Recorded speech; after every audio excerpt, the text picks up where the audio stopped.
दोस्तों अभी अभी आप लोग ये देख रहे हैं रंजीता कुमारी के घर जल रहे हैं। रातों रात रंजीता कुमारी सोशल मीडिया पर वायरल हुआ, इसलिए काफी लोग रंजीता कुमारी के घर पर आया।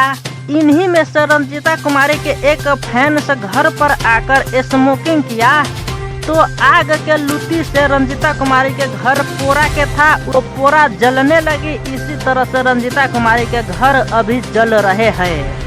बहुत ही दुख के खबर है रंजीता कुमारी के लिए, क्योंकि रंजीता के घर नहीं था, ये दूसरे के घर में रहते थे, लेकिन आज वो घर भी नहीं रहा।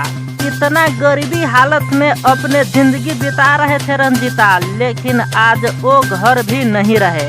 अब देखिए भोजपुरी के कौन कौन कलाकार सब रंजीता कुमारी के मदद करते हैं। कुछ भोजपुरी कलाकार कहा है कि रंजीता कुमारी के अब हीरोइन बनाएगा, उससे अपने गाना में काम देगा।